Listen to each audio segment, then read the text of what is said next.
right, today we're doing core and coordination, and we're choosing a slightly different angle today so that way I can show you how to utilize the door strap that I have here and how to set up the bands, because I don't have any carabiners here right now. So I'm going to show you how to use the door strap or a door anchor with no carabiner. But first, what we're going to do is get our legs and feet warmed up. We're going to start by rolling our feet and our hips. So today what I have for my feet is a golf ball. You can also use your lacrosse ball. And then for my hips, I'm going to use the lacrosse ball. So we're just going to start by placing this on the ground. And we're going to roll our feet and our hips for 1 minute each. So we're going to go ahead and start placing the ball on the ground, and I'm just going to hunt through the bottom of my foot, looking for any soft spots. And I'm going to show you a really cool hip warm-up today that we've never done before, but it's a lower back and pelvic decompression technique where we're going to use a band and we're going to do a lower trunk rotation, and it's going to help us decompress our SI joints and our lower lumbar. It's a very cool technique, and I kind of can't wait to show you guys because I think it's pretty neat. And I'll show you how to use the band to traction that region. It'll only take a second. So we're going to start by rolling through the feet and getting our feet warmed up. So today, as we do this, we're going to be doing our normal push-pull wood chopper core and coordination day, but we're going to be using the lowest anchor, and we're going to be pulling up and rotating up. So I thought this would be a good angle, given the fact that we've covered these things from lots of different angles in lots of different scenarios, but the common factor is that we have an anchor point, in this case a low anchor point, switch feet, and that anchor point can either be my door strap, which is very simple, it just loops around the door and you tighten it on the other side, or a standard door anchor, which I just close in the door either at the bottom, the doorknob height, or the top, depending on where I want the anchor. So we're going to work with that today. And otherwise, that's the whole thing, because what we're working with mostly is the suspension trainer and the resistance bands. And then I have a pull-up bar. That's not necessary. I just like having it around because I would like to increase my upper body strength by practicing pull-ups on a regular basis. But if pull-ups are not an interest to you, you can work on banded pull downs and get the same profile of movement from the door strap. That's why, or an anchor. That's why the pull-up bar is not necessary, but it is helpful. So, and it's also important to remember that I know many of you that are watching this are in America. I am in Europe. The spaces here are smaller. That's why we use these more condensed systems, because this is not only for Americans, it is for people that live in Europe and in Asia as well, because space is different and how spaces are arranged is different. So we're now going to take this ball, I'm going to roll it on my hip. Why are we rolling our hips and glutes? One, because our feet and our hips are really, really important posturally. And also because, so just so you know, I know my lighting here is not perfect. I have 3 lights on me right now, but this is the best I can do. I'm rolling on my hip. It is really difficult to keep up with professional grade videography. I am not a professional grade videographer. I am a fitness specialist. And I work with clients 20 to 30 hours a week. So all this other development time goes outside of that. And if you watch my Instagram or you see me on YouTube, I do spend a lot of time on that, and developing content and programming and everything else. And I know it's easy to consume information. You have a one-to-one consumption experience where for every minute that you watch video, you get a minute of consumption.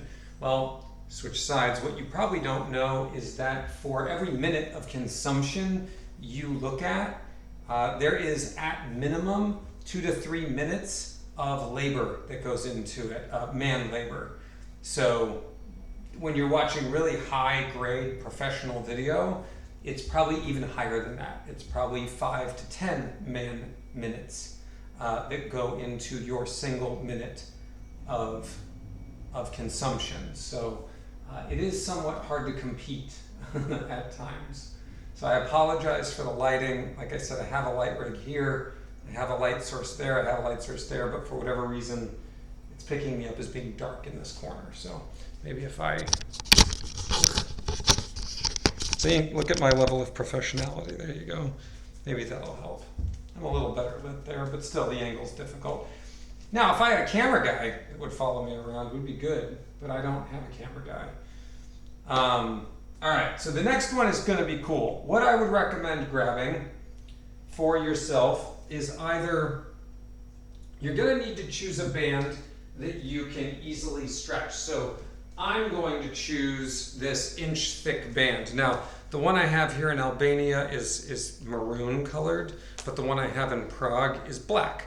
So, and that's one of the things I like about the setup that we use is this setup is cost efficient enough. It costs about $125 to $150 for the strap, the bands, the suspension trainer, the pull-up bar, and the ball kit. Well, I can have one of those in both countries without spending as much as a person would on a single leg bench press in their garage. So I'm going to take this and I am going to wrap it around the base of my pelvis. So it's going to go around like this. And what I'm going to do is I'm going to have this linked in my thumbs. I'm going to sit down on the ground. I don't want it on my lower back. I want it on my pelvis. I'm going to put one strap around my knee, and I'm going to put the other strap around my knee so you can see it goes all the way around my body like so. I'm going to lay back with my knees up in the air and my lower back flat on the ground and my arms wide. I'm going to rock side to side like this. And what you'll notice is as you rock side to side, that band is going to pull across your pelvis. And that pulling across your pelvis helps to traction the SI joint and pull on the thoracolumbar fascia by pulling the hips forward and keeping tension in that region. If I want to increase the amount of tension, to increase the amount of hydration through that region, as I do this, I can use a heavier band. But I don't recommend using a band that you can't stretch around your body because it's too heavy. So that's going to be a natural limiter. But this is a great way to increase the range of motion and traction on the lower back and SI joints when we do lower trunk rotations. And we're doing that because we're going to be doing a lot of rotation today with our core and coordination day. So now I'm going to take, for me, the two bands I'm going to utilize the most today are going to be the red band and what's normally a black band. This one's about a ½ an inch thick, this one's about an inch thick. If you're stronger than me, go up a band. If you're not, go down a band. If this is too heavy for you, go down a band. So you could use the yellow and the red one. So what I'm going to do here is I'm going to take my stronger band, because I have no carabiner, and I'm going to find the loop on my suspension, on my anchor, whatever my anchor is. So in this case, the anchor is my door strap. So you can see I've got this is the loop. The loop is sticking out. I'm going to put the band through the loop, and I'm going to feed it through like this, and then seal it up so that it makes a little knot at the bottom. And now I've got a good anchor. Now with the other one, I'm not going to do that. I'm going to feed this end through the loop and have it come out on the other side, so I've got both ends like this. There we go. Now, why is that important? Because we're going to do a cross pull, we're going to do a cross press, and we're going to do a wood chopper. So I'm going to start with the short band doing a cross pull. Now, there's going to be some rotation in my torso when I do this. So I'm going to put my hand, see there's a loop here. I'm going to put my hand through that loop and I'm going to grab it with my wrist. I'm going to put 1 foot forward and 1 foot back. I'm going to pull this toward my hip and slowly release, just like so.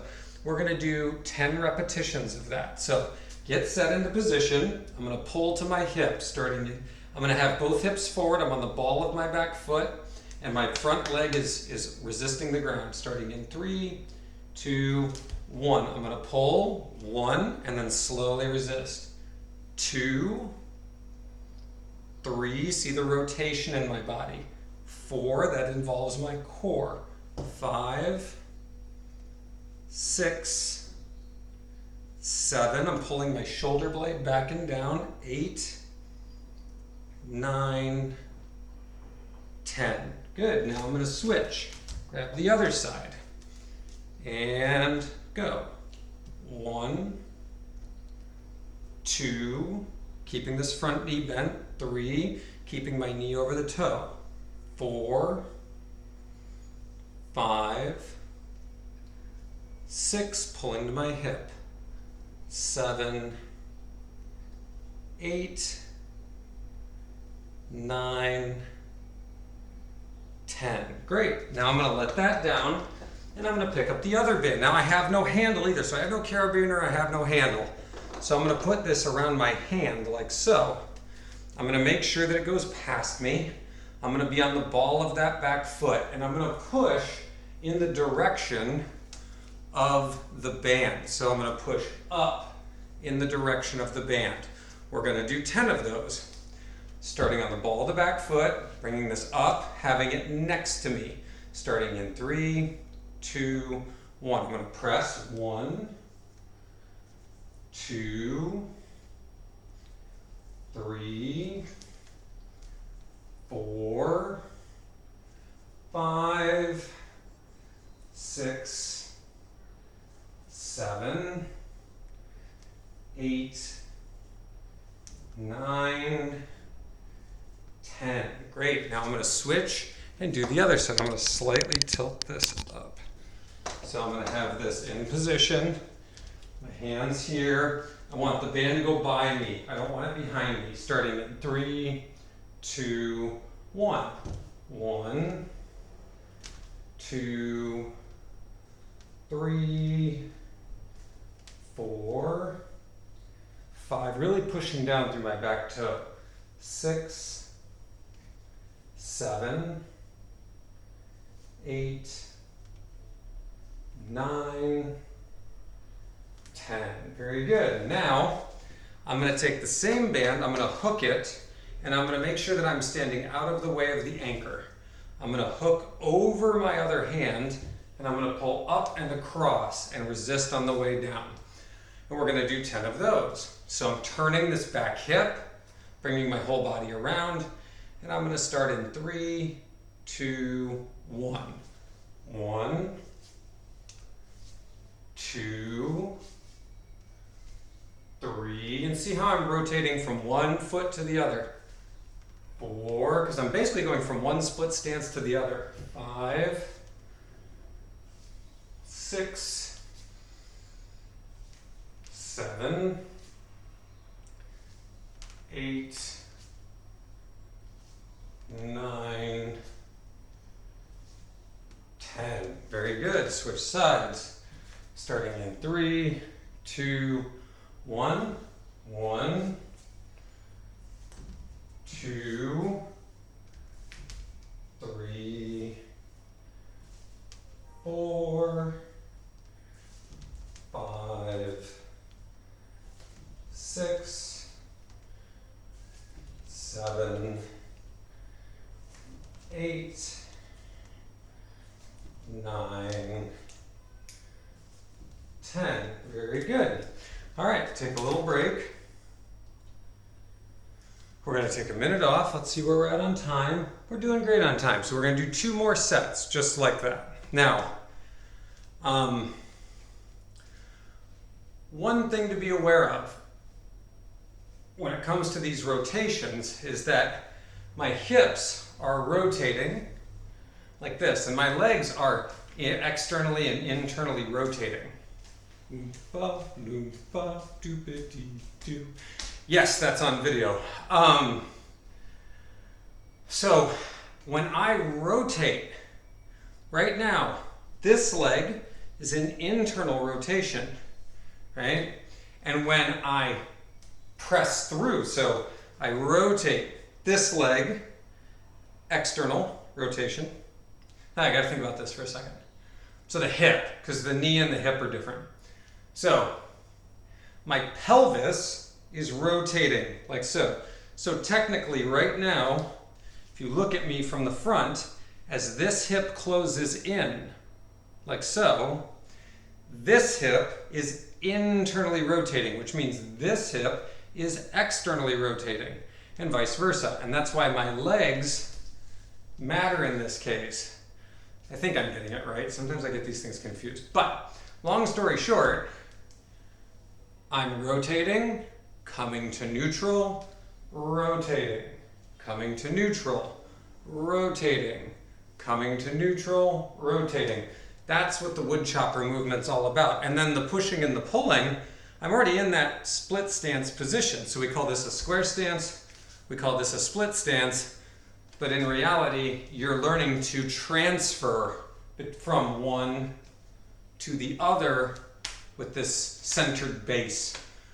You see a lot in sports and athletics, this square stance. You see a lot in combatives, this split stance. So they're both very natural human stances, and in reality, they're not static, they're dynamic, so we have to learn to move through them. And our core moves through them because that's how we stabilize our spine. All right, starting in 3, 2, 1, pull. 1, 2, 3, 4, 5, 6, 7, 8, 9, 10. Good, switch. Now on this one, something I'm doing is I'm lining my foot up with the anchor and I'm slightly pigeon toeing to really emphasize that stability on the outside of the leg.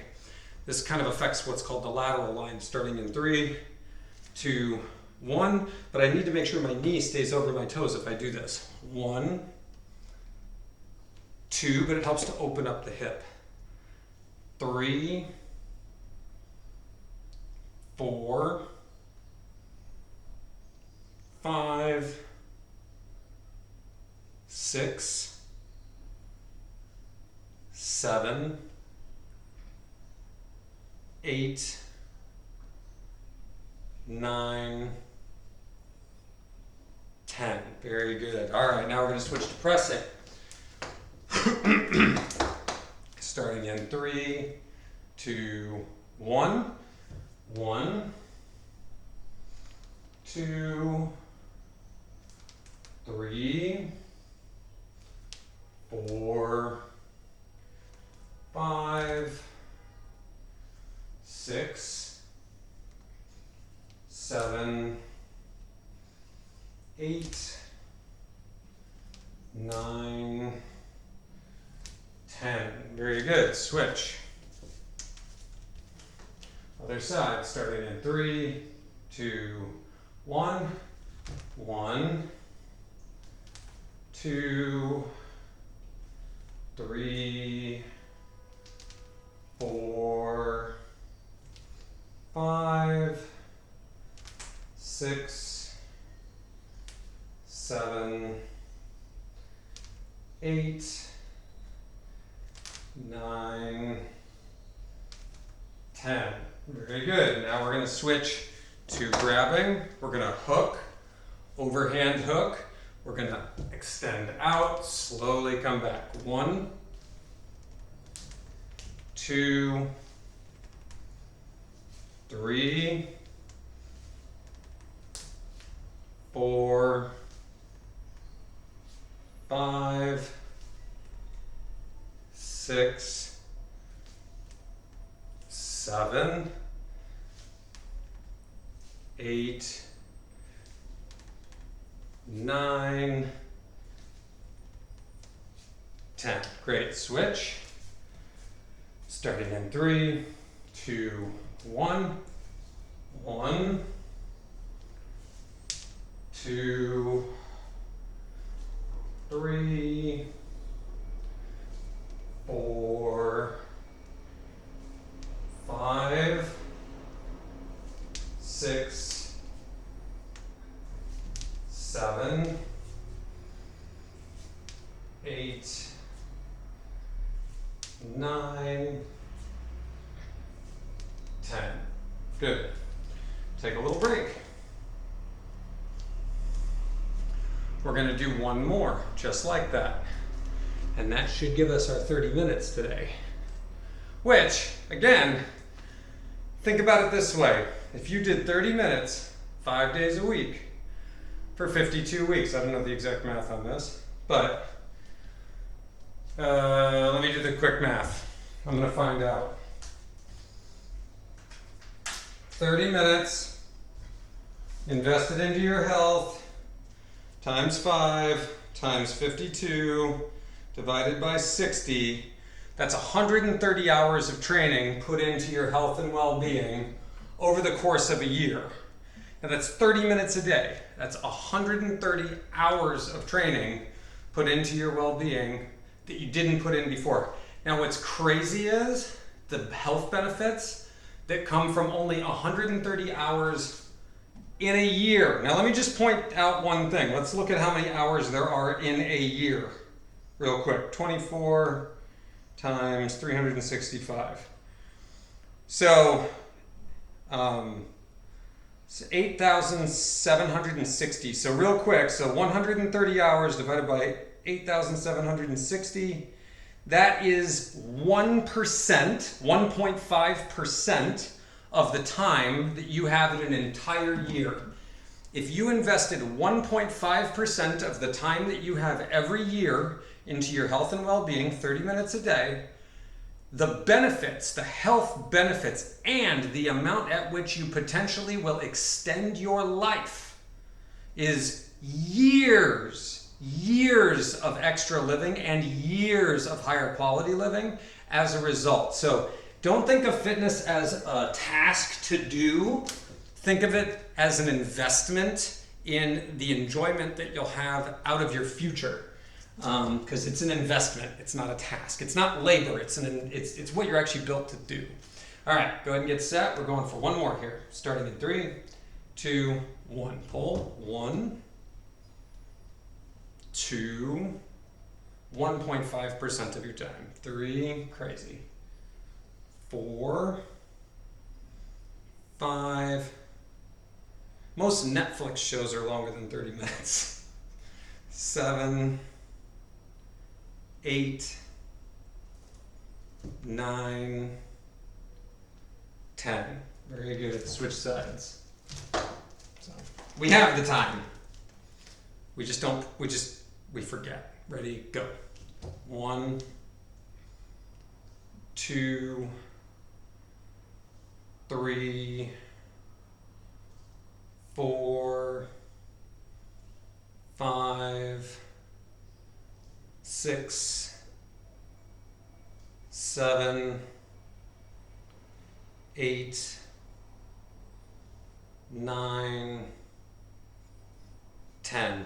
And you know, the majority of the health benefits you get from strength training and getting 10,000 steps a day, it's not like you simply have to go from not doing it to doing it, and you get these massive benefits. And then the benefits beyond doing it and doing it even harder diminish over time. So the biggest curve is when you go from doing nothing to doing something. And so if you find you're not consistently doing something, we're going to press starting in 3, 2, 1, go. 1. If you find you're not consistently doing something, that means you could very easily just get 30 minutes a day. 3, 4, and if you're doing it 30 minutes every day, 5, and you've got that habit like brushing your teeth, 6, and you can do it in the comfort of your own home. 7, and all you have to do is have some rubber bands. 8, and some straps. 9, one more. 10. And the buy-in point's $125 worth of equipment that you probably won't need to replace for years. And go. 1. But the benefit is to not having a knee replacement. 3, that's going to cost you God knows how much in time, energy, and whether or not you ever recover. 5, I would say 6, the health benefits are pretty obvious, but that's all rational. And the rationality, 8, we all know the rational arguments, but we know humans. 9, don't act rationally. 10, and the whole world is built to keep you locked into a bunch of cushy little boxes, your desk chair, your couch, your car seat. You live moving from one cushy box to another. Do you know that? You literally live being transferred from one cushy storage facility to the next. 1, because our spaces are not built to move. 2, and 3, we have an entire system that emphasizes not moving, and then we're expected to do all the movement for a day in 30 minutes. 4, so I highly recommend 5, 30 minutes of strength training. 6, and somehow building 10,000 steps into your life. 7, I have a client that just told me. 8, he works from home and he's a programmer. 9, and 10, he told me that throughout the day he realized he often has 1 to 2 minutes while things are processing in his job. I don't know anything about his job, but he knows that he has 1 to 2 minutes of waiting often in a day. So what he started doing was walking into his basement, touching the wall, and then walking back up to his desk. Go for the other side, starting in 3, 2, 1. He said in a day, he will often get between 10 and 20 trips. 2, can you imagine adding 3, 20 trips up and down a flight of stairs, 4, to your day, and how that would accumulate, 5, over time. 6, I thought this was brilliant. So 7, getting those extra steps into your day. 8, for me, isn't hard. 9, one more, because 10, don't live in a car-centric world, so I don't have a vehicle. I mostly walk, whether I'm in Durres or Prague, and use public transit, or I walk to the store and I walk back. Like, I don't drive a car to go buy groceries. I walk to the store. So I'll give you an example. This week, I had to ride into the city center and back a couple times. So I easily in the day was getting between 12 and 14,000 steps, and I was riding between 1 and 4 miles on my bicycle, plus filming these classes with you guys. So you have to understand that that's a fair amount of activity. Most modern Westerners, particularly Americans, don't get that level of activity. But it wasn't like I was setting aside time to do it. It's part of my everyday life. So you got to engineer this stuff into your everyday life. That's the point I'm ragging on today. So I hope this was helpful. We definitely got our time in. Let's take a look. Yep, 28 minutes, nailed it. I hope this was helpful. And don't forget that lower trunk rotation exercise for decompressing the SI joints in the lower back. It's a really, really handy one. Have a great weekend, and I will see you Monday.